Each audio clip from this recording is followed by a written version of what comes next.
നമുക്ക് അടുത്തൊരു ക്വസ്റ്റ്യൻ നോക്കാം. Don't come in front of me. ഇതിന്റെ ക്വസ്റ്റ്യൻ ടാഗ് എന്തായിരിക്കും എന്നുള്ളതാണ്. ഓക്കെ, സോ നമ്മൾ ഈ ചോദ്യം നോക്കുക. ഡോണ്ട് കം ഇൻ ഫ്രണ്ട് ഓഫ് മീ അതെന്താണ്? അതൊരു ആജ്ഞാപിക്കലാണ്, അല്ലെങ്കിൽ നമ്മളൊരു ഓർഡർ കൊടുക്കലാണ്. ഒരാളോട് നമ്മളൊരു കാര്യം ആവശ്യപ്പെടുന്നതാണ്.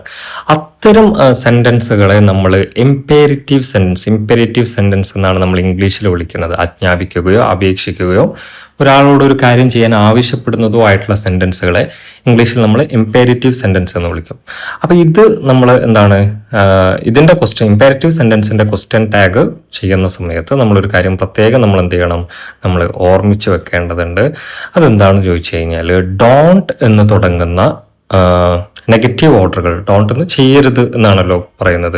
അപ്പൊ ഡോണ്ട് എന്ന് തുടങ്ങുന്ന ഇംപേരിറ്റീവ് സെന്റൻസുകൾ വന്നു കഴിഞ്ഞാൽ അതിന്റെ ടാഗ് എപ്പോഴും എന്തായിരിക്കണം? അതിന്റെ ടാഗ് എപ്പോഴും വിൽ യു എന്നുള്ളതായിരിക്കണം. ഓക്കെ, അപ്പോൾ ഇംപേരിറ്റീവ് സെന്റൻസിന് ക്വസ്റ്റ്യൻ ടാഗിൽ ചെറിയൊരു റൂൾ വ്യത്യാസമുണ്ട്.